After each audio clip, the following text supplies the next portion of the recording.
The world of the coral reef is one of the most diverse ecosystems on our planet. The sheer number of life forms on the reef rivals even that of the tropical rainforests. Built over thousands of years by tiny calcium-producing organisms, the reefs are a haven for countless thousands of life forms. Hidden beneath ocean waters, coral reefs swarm with life.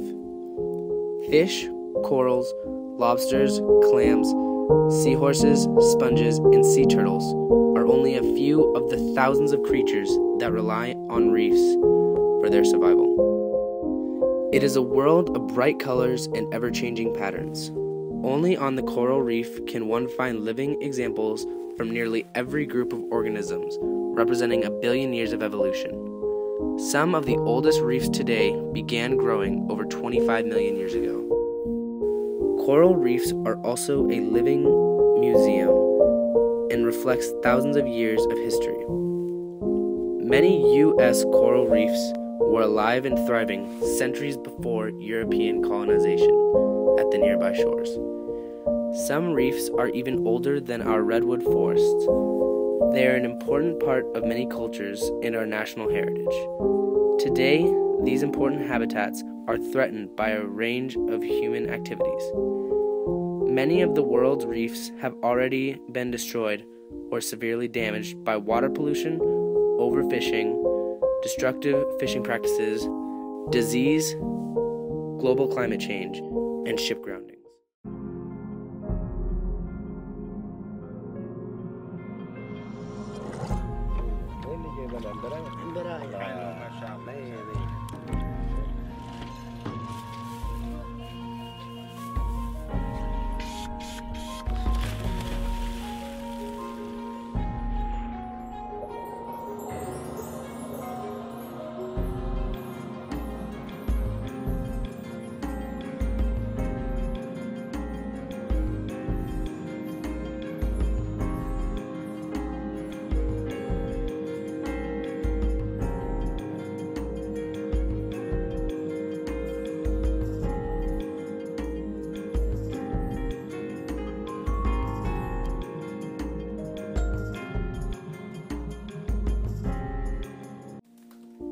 There are two different ways in which humans have contributed to the degradation of Earth's coral reefs: indirectly and directly. Indirectly, we have destroyed their environment. Coral reefs can only live in very clear water. The large population centers near coasts has led to the silting of reefs, pollution by nutrients that lead to algae growth that smothers the coral, and overfishing has led to the increase in number of predators that eat corals. The warming of the oceans causes corals to sicken and die. Even a rise of 1 degree in the average water can hurt the coral. Coral bleaching is when either the algae inside die or the algae leave the coral. The algae is what gives coral its color, so without the algae, the coral has no color, and the white of the limestone shells shines through the transparent coral bodies. The direct way in which humans destroy coral reefs is by physically killing them. Humans have destroyed reefs by practicing destructive fishing, dynamite fishing, bottom trawling, and banging on reefs with sticks. All over the world, divers catch the fish that live in and around the coral reefs.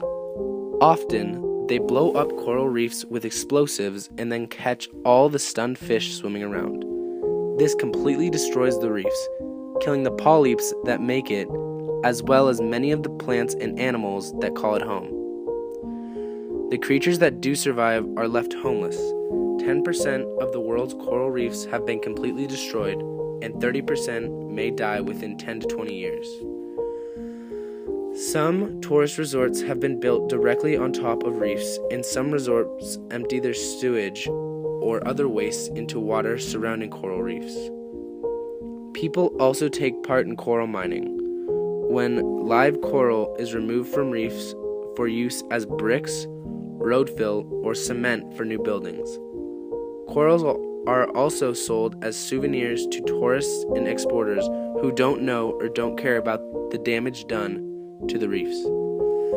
Marine debris like plastic bags discarded by humans, can quickly kill corals by surrounding and suffocating them. Global warming has also led to increased levels of coral bleaching. Bleaching is even predicted to increase in frequency and severity in coming decades. As a result, even the most isolated reefs are vulnerable to the effects of global warming. Scientists predict that if conditions continue, 60% of the world's reefs may die completely by 2050. The problem is only increasing because of government unawareness and failure to fix the problem. The IUCN, WWF, SIO, and many other wildlife organizations are creating opportunities for teams around the world to help preserve coral reefs and protect them. However, there are many ways humans can have a positive impact on coral reefs. At home, you can conserve water, because the less water you use, the less runoff and wastewater will pollute our oceans. You can also help reduce pollution by walking, biking, or riding the bus. When fossil fuel emissions rise, it leads to ocean warming, which causes mass bleaching of corals.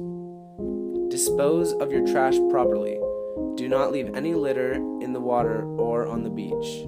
And last but not least, you can spread the word.